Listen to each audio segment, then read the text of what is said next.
So hello everyone. So last वाले lecture को ही continue करेंगे। लास्ट वाले लेक्चर में हम लोग कहाँ पे रुके थे? ग्राफ्स पे, राइट। तो एक ग्राफ्स हम लोग का बच गया था क्योंकि लास्ट वाले लेक्चर बहुत ही ज़्यादा लेंदी हो गया था, इसीलिए हम लोग स्टॉप कर दिए थे। तो चलिए उसी ग्राफ से स्टार्ट करते हैं।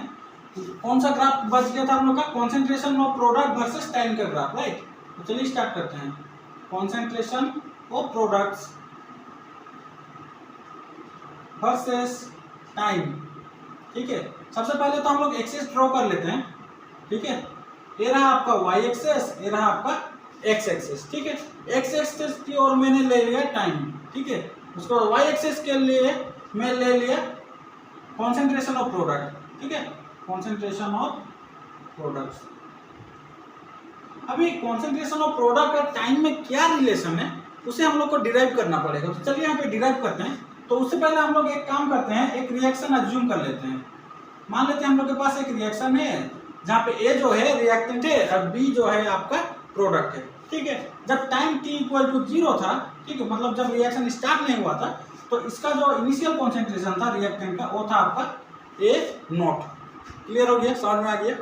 उसके बाद हम लोग इस रिएक्शन को कुछ देर तक चलाए हैं, मान लेते हैं टी टाइम तक चलाए हैं, ठीक है। टी टाइम तक हम लोग चलाए हैं। उस टाइम क्या होगा? रिएक्टेंट का कुछ पार्ट टूट के प्रोडक्ट में कन्वर्ट होगा, यस और नो। तो मान लेते हैं एक्स पार्ट ऑफ रिएक्टेंट टूट के प्रोडक्ट में कन्वर्ट हो रहा है, ठीक है। तो यहाँ पे कितना बचा रहेगा?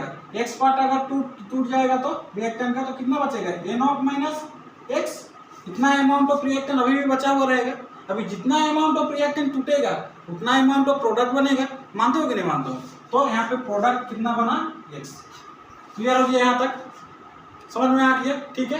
तब बस कुछ नहीं करना है, हम लोग का जो integrated form of zero order reaction है, जो इक्वेशन हम लोग डिराइव किए थे, वहाँ पर यहाँ पे जितना भी वैल्यू है उसको वहाँ पे पुट करना है, ठीक है। तो चलिए पुट करते हैं। तो हम लोग का इक्वेशन क्या था? A T A not minus के टी, ठीक है।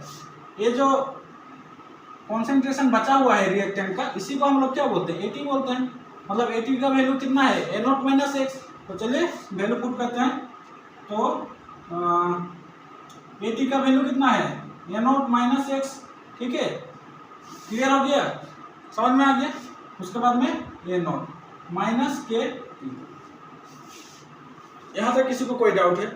तो चलिए इसको सिंप्लीफाई कीजिए। ए नॉट से ए नॉट कट जाएगा, मतलब ए नॉट इस तरफ चलाने से क्या होगा? ए नॉट माइनस ए नॉट 0 हो जाएगा, यस और नो, ठीक है। अब माइनस से माइनस कट जाएगा, तो एक्स का रिलेशन हम लोग कैसे पाए? के टी। मतलब इस रिलेशन से हम लोग को पता चल रहा है एक्स जो है, एक्स क्या है? प्रोडक्ट का कॉन्सेंट्रेशन, यस और नो। प्रोडक्ट का कॉन्सेंट्रेशन क्या है? डायरेक्टली प्रोपोर्शनल है टाइम से। मतलब प्रोडक्ट का कॉन्सेंट्रेशन जितना ज़्यादा होगा टाइम भी उतना ज़्यादा लगेगा, ठीक है। वाइस वर्सा हम लोग ये भी बोल सकते हैं कि जितना टाइम जाएगा प्रोडक्ट का कॉन्सेंट्रेशन उतना बढ़ते जाएगा। लीनियर रिलेशनशिप है, ठीक है। तो चलिए ग्राफ ड्रॉ करते हैं। इस इक्वेशन के अकॉर्डिंग आपका ग्राफ कैसे आएगा? कुछ इस तरीके से आएगा, यस और नो। क्यों? क्योंकि इंटरसेप्ट 0 है, तो मतलब ओरिजिन से पास होगा, ठीक है। और क्या है? ये पॉजिटिव स्लोप है, राइट। तो इस वजह से यहाँ पे क्या होगा? ग्राफ कुछ इस तरीके से बनेगा। नेगेटिव स्लोप होता तो कुछ इस तरीके से बनता। क्लियर हो गया यहाँ तक? तो फटाफट से इसका नोट डाउन कर लीजिए। उसके बाद यहीं पे हम लोग ग्राफ को समाप्त करते हैं। उसके बाद हम लोग देखेंगे जीरो ऑर्डर रिएक्शन का क्या क्या एग्जाम्पल हो सकता है, ठीक है। तो चलिए फटाफट से इसका नोट डाउन कर लीजिए, उसके बाद आगे बढ़ते हैं।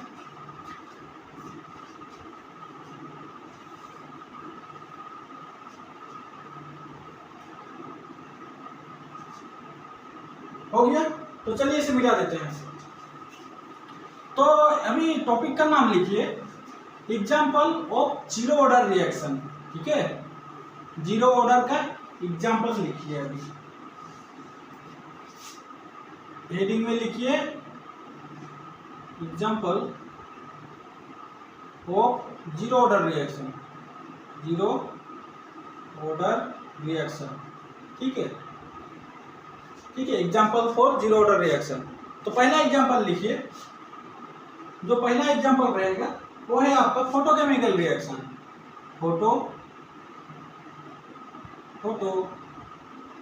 फोटोकेमिकल रिएक्शन, ठीक है। फोटोकेमिकल रिएक्शन एक टाइप का जीरो ऑर्डर रिएक्शन है, राइट। तो अगर एग्जाम्पल की बात करें तो formation of HCl, right, H2 plus Cl2 in presence of photon, right, photon, जिसको हम लोग शॉर्ट फॉर्म में कैसे बनाते हैं, HMU से डिनोट करते हैं फोटोन को, ठीक है। तो ये आपका क्या देगा, 2 यूनिट ऑफ HCl। अगर हम लोग इसका रेट ऑफ रिएक्शन लिखें तो कैसे लिखेंगे, रेट ऑफ रिएक्शन, जिसको शॉर्ट फॉर्म में हम लोग क्या से इंडिकेट करते हैं, R से, स्मॉल r से, राइट। तो इसको हम लोग कैसे लिखेंगे, H2Cl2, ठीक है।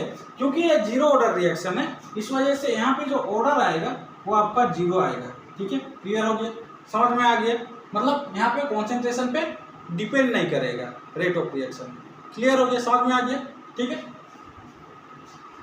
तो यहाँ पे एक्चुअली में जो यहाँ पे रेट ऑफ रिएक्शन डिपेंड करेगा वो आपका लाइट के इंटेंसिटी पे डिपेंड करेगा। और इंटेंसिटी क्या है, नंबर ऑफ फोटॉन्स को इंडिकेट करता है। जितना ज़्यादा फोटोन होगा उतना ज़्यादा इंटेंसिटी होगा लाइट का, ठीक है। तो यहाँ पे एक इम्पोर्टेंट पॉइंट लिखिए, rate of reaction is directly proportional to intensity of light, ठीक है। क्लियर हो गया, समझ में आ गया, ये बहुत ही ज़्यादा इंपॉर्टेंट पॉइंट है, तो इसे भी लिख लीजिए। यहाँ पे रिएक्शन का रिएक्टेंट का कॉन्सेंट्रेशन पे डिपेंड नहीं करेगा, ये rate of reaction directly depend करेगा इंटेंसिटी ऑफ लाइट पे, ठीक है। क्लियर हो गया, तो फटाफट से इसका नोट डाउन कर लीजिए। उसके बाद इसका दूसरा एग्जांपल देखेंगे। इसका जो दूसरा एग्जांपल है एंजाइम कैटलिस्ट रिएक्शन, ठीक है, एंजाइम कैटलिस्ट रिएक्शन, ये भी एक टाइप का क्या है, जीरो ऑर्डर रिएक्शन का एग्जांपल है, ठीक है। क्लियर हो गया। उसके बाद तीसरा जो एग्जांपल है वो है आपका dissociation of gases on solid surface, ठीक है। लिखिए मेरे साथ साथ, dissociation of gases on solid surface, मतलब एक सॉलिड सरफेस रहेगा, उसके ऊपर आप लोग क्या कर रहे हो, गैस को मार्च कर रहे हो, ठीक है, उसके ऊपर गैस को मार्च कर दे रहे हो, तो उसी को हम लोग बोल रहे हैं dissociation of gases on solid surface. ये भी आपका एक जीरो ऑर्डर रिएक्शन है, ठीक है। अगर एग्जांपल की बात करूं तो एग्जांपल में अगर दूं तो NH3, ठीक है, NH3 हाई प्रेशर में आपको रहेगा, यहाँ पे हाई प्रेशर रहेगा, N2 प्लस 3H2, ये आपका क्या है, इसका एग्जाम्पल है, ठीक है। क्लियर हो गया। यहाँ पे भी क्या होता है, अगर रेट ऑफ रिएक्शन अगर लिखे तो रिएक्टेंट का कॉन्सेंट्रेशन पे डिपेंड ही नहीं करता है। तो यहाँ पे हम लोग रेट ऑफ रिएक्शन लिखेंगे तो कैसे लिखेंगे, यहाँ पे NH3 का कॉन्सेंट्रेशन, ठीक है, क्योंकि कॉन्सेंट्रेशन ऑफ NH3 पे डिपेंड नहीं कर रहा है, इस वजह से इसका ऑर्डर पे क्या आएगा, जीरो, ठीक है। तो इससे हम लोग को पता चलता है कि यहाँ पे जो रिएक्टेंट का कॉन्सेंट्रेशन है उस पर रेट ऑफ रिएक्शन डिपेंड नहीं करता है, ठीक है। क्लियर हो गया। तो फटाफट से एक काम कीजिए, इसका फटाफट से स्क्रीनशॉट ले लीजिए या फिर नोट डाउन कर लीजिए। उसके बाद हम लोग आगे बढ़ेंगे, कुछ स्पेशल केसेस देखेंगे जीरो ऑर्डर रिएक्शन का, ठीक है। तो चलिए फटाफट से नोट डाउन कर लीजिए।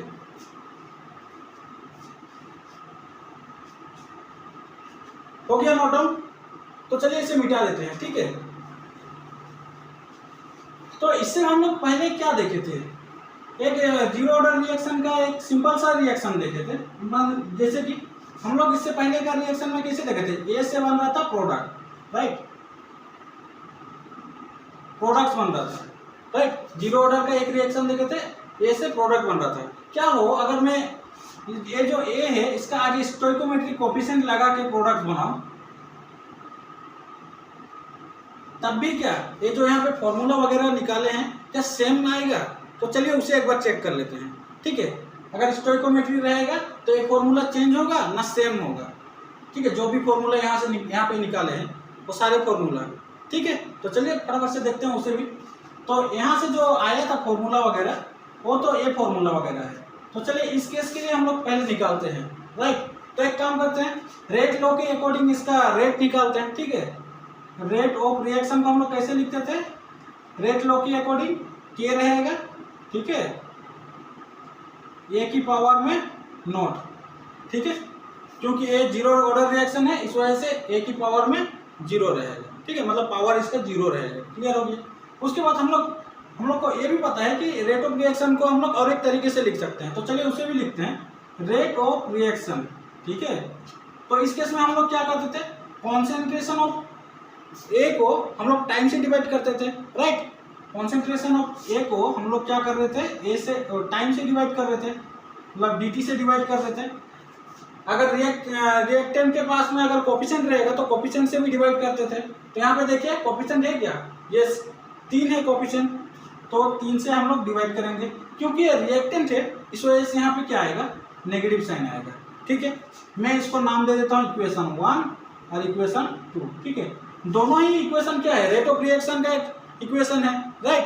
तो हम लोग दोनों को क्या कर सकते हैं, इक्वेट कर सकते हैं, जैसे हम लोग इस केस में किए थे पहला वाला रिएक्शन में, राइट। तो चलिए इस दोनों को इक्वेट करते हैं, तो क्या आएगा, -1/3 dA/dt, ठीक है।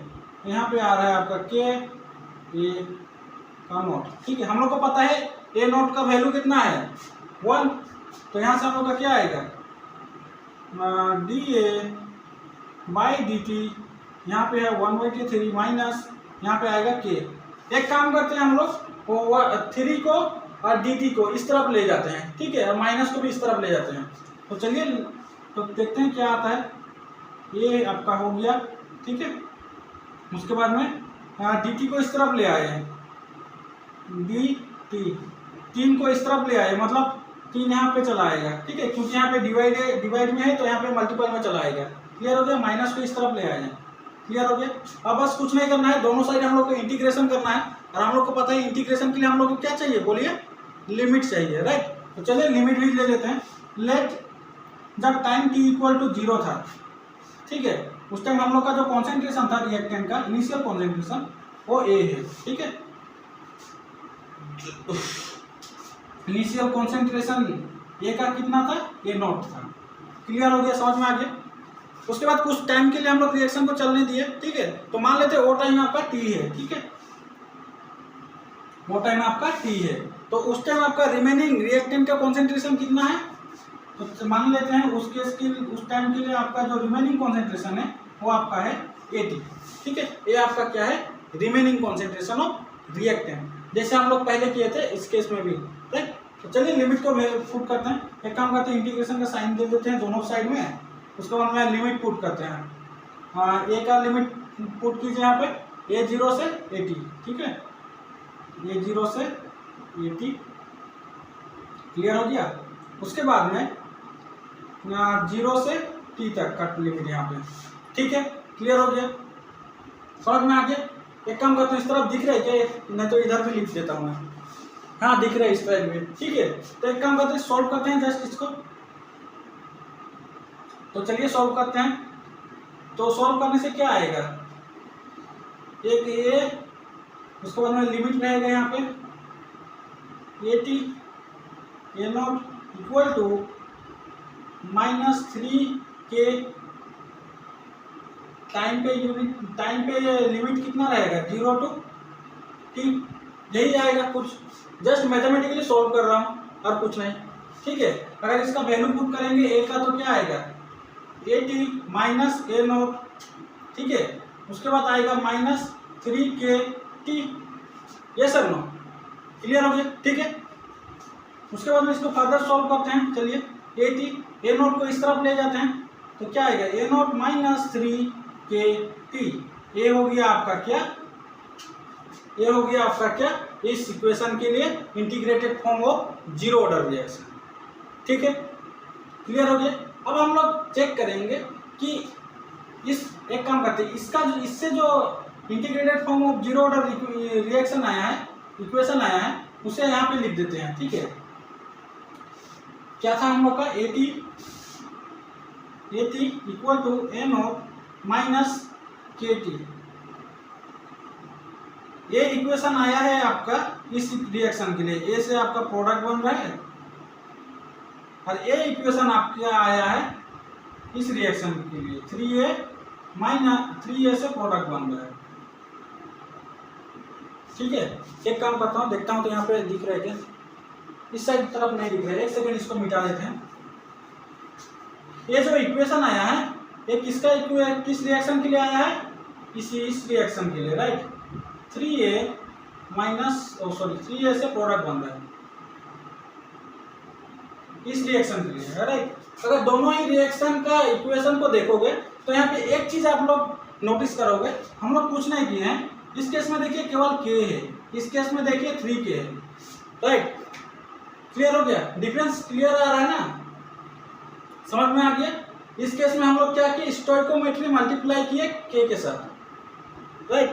तो यहाँ से हम लोग लिख सकते हैं, यहाँ से जनरल वे में हम लोग लिख सकते हैं कि k जो रिएक्टेंट है, k रिएक्टेंट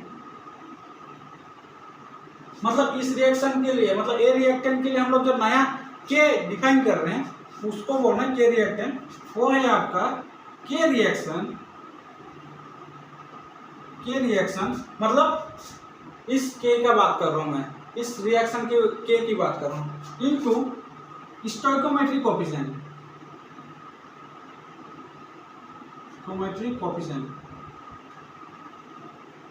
क्लियर हो गया, ये हो गया आपका क्या फॉर्मूला, ठीक है। अगर आपके रिएक्टेंट पे अगर कोई भी स्टोइकोमेट्रिक यूनिट रहेगा, मतलब स्टोइकोमेट्रिक नंबर रहेगा, तो आपको k से मल्टीप्लाई करना पड़ेगा, ठीक है। क्लियर हो गया, कोई दिक्कत, ठीक है।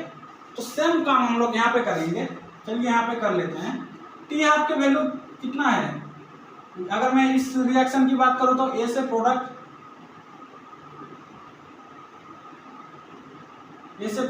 अगर टी हाफ के इक्वेशन अगर लिखूं तो कैसे लिखूंगा, इस केस के लिए ए रिएक्शन के लिए T half equal to A not by में 2k, ठीक है। क्लियर हो गया। अगर मैं इस रिएक्शन की बात करूं तो 3a से प्रोडक्ट दे रहा है, मतलब ए रिएक्शन की बात करूं तो इक्वेशन के क्या आएगा, टी हाफ का कुछ नहीं करना है, इस स्टोइकोमेट्रिक कोफिशिएंट को कैसे मल्टीप्लाई कर देना है, राइट, ठीक है। क्लियर हो गया। तो टी हाफ का क्या आएगा इस केस में ए नॉट, ठीक है, 2 तो रहेगा, ठीक है। उसके बाद में k को किससे मल्टीप्लाई करना है, स्टोइकोमेट्रिक कोफिशिएंट से, ठीक है। चलिए मल्टीप्लाई करते हैं, 3 इंटू k। क्लियर हो गया। अब इसको सॉल्व कीजिए तो क्या आएगा, ए नॉट 2 इंटू 3 6 समझ में आ गया, क्लियर हो गया कॉन्सेप्ट। हम लोग को बस कुछ नहीं करना है, स्टोइकोमेट्रिक कोफिशिएंट है रिएक्टेंट का, तो उसे हम लोग को k से मल्टीप्लाई कर देना है, जो पुराना वाला k रहेगा उससे, ठीक है। क्लियर हो गया। अगर समझ में आ गया तो मैं एक क्वेश्चन दूंगा, वहीं से आप लोगों को पता चलेगा कि आप लोगों को एक्चुअली में समझ में आया है कि नहीं आया है। तो चलिए एक काम कीजिए, इसका फटाफट से नोट डाउन कर लीजिए, उसके बाद मैं एक क्वेश्चन आप लोगों को देने वाला हूँ। तो चलिए फटाफट से नोट डाउन कर लीजिए।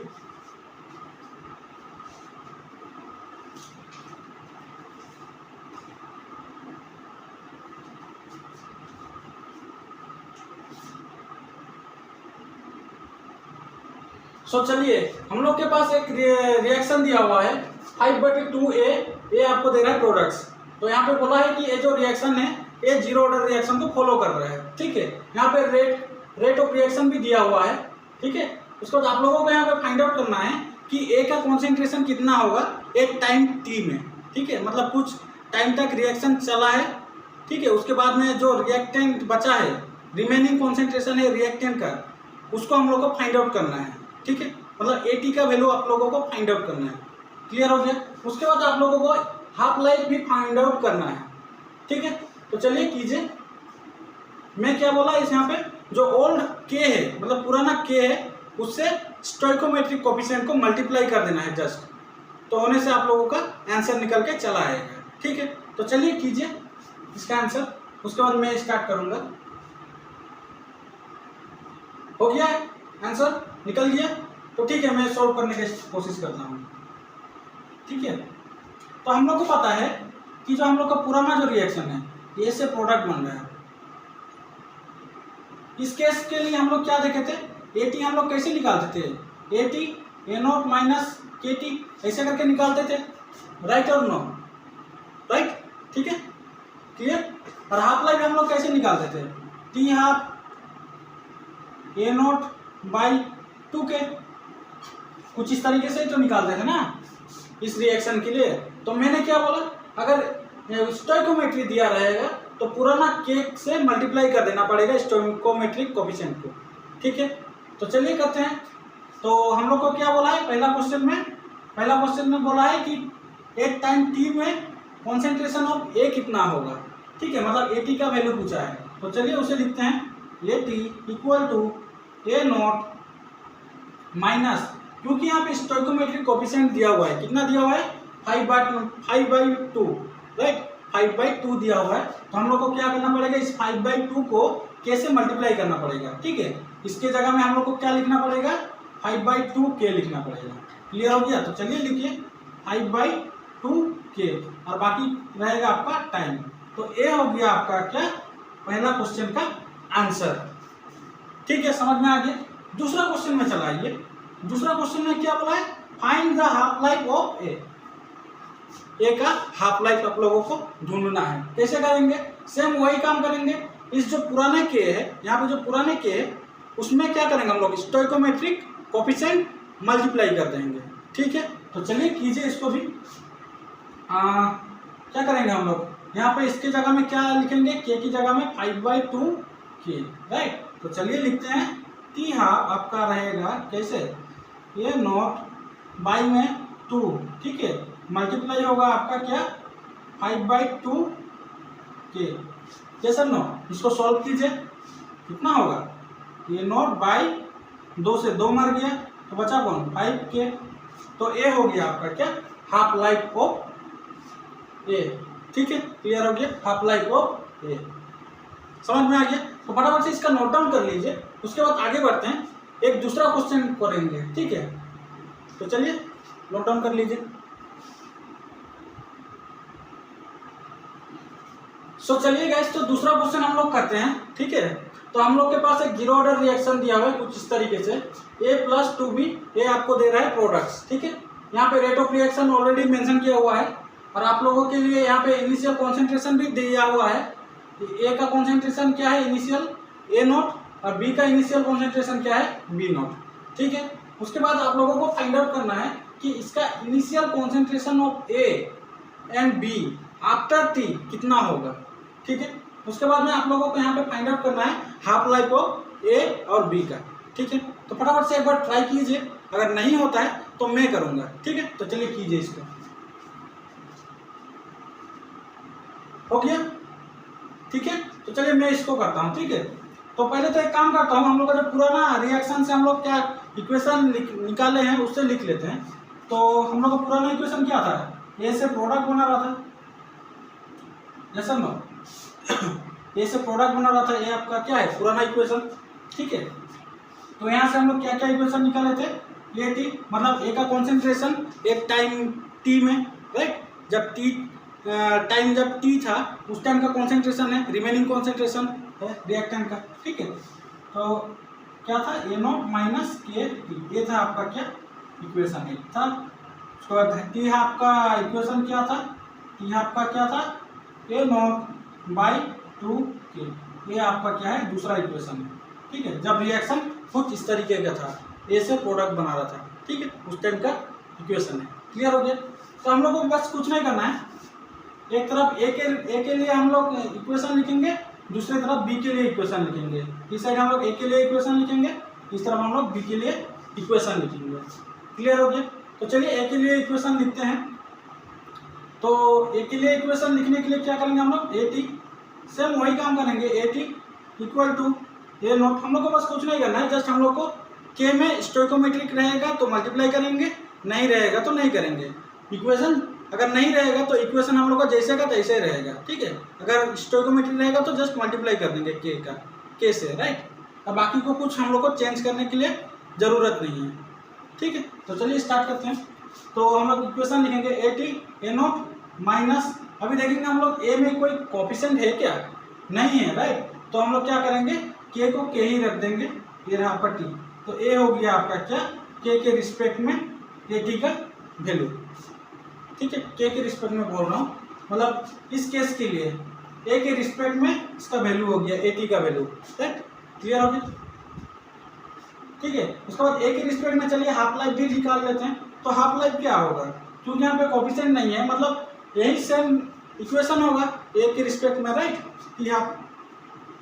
तो चलिए लिखिए a0/2k, क्योंकि कोई भी कोफिशिएंट नहीं है इस वजह से k का वैल्यू सेम रहेगा, ठीक है। केवल k का वैल्यू को हम लोग को चेंज करना है, बाकी एक भी यहाँ पे जो भी टर्म है उसको टच नहीं करना है, ठीक है। केवल k से हम लोग को मतलब है। तो चलिए b के रिस्पेक्ट में लिखते हैं, ठीक है। तो चलिए यहाँ पे लिखिए AT की जगह में इस बार क्या आएगा, BT आएगा, राइट, ठीक है। रिमेनिंग कॉन्सेंट्रेशन ऑफ B, ठीक है, रिमेनिंग कॉन्सेंट्रेशन ऑफ B, तो BT आएगा। तो B का इनिशियल कॉन्सेंट्रेशन क्या था, B0, A0 की जगह में क्या होगा B, क्योंकि B को लेके हम लोग काम कर रहे हैं इस बार, तो माइनस, ठीक है, ये रहा आपका माइनस। K के जगह में हम लोग क्या लिखेंगे इस बार, 2K लिखेंगे, क्यों, क्योंकि यहाँ पे स्टोइकोमेट्री क्या है, 2 है, हम लोग को पता है 2 से K को मल्टीप्लाई करना पड़ता है, ठीक है। तो 2K हो गया, और बाकी रहा कौन, T। बहुत ही आसान है, समझ में आ गया।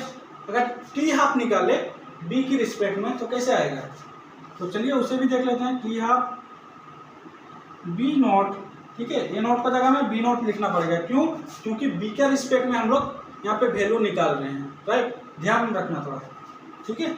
उसके बाद में हम लोग 2K की जगह में हम लोग क्या लिखेंगे, 2 × K लिखेंगे, क्यों, क्योंकि स्टोइकोमेट्री B में है, राइट। तो चलिए उसमें लिखते हैं × 2B। तो चलिए इसे सॉल्व कीजिए, क्या आएगा, 2 × 2 4 भी आएगा नीचे, ठीक है। तो एक ही साथ में यहाँ पे लिख देता हूँ 4B। ये हो गया आपका क्या फाइनल आंसर। तो फटाफट से इसका नोट डाउन कर लीजिए।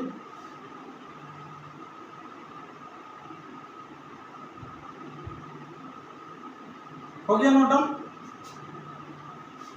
हो गया। तो चलिए गाइस, तो फर्स्ट ऑर्डर रिएक्शन का बस इतना ही था। हम लोग क्या क्या किए, पहले थ्योरी पोर्शन कंप्लीट किए,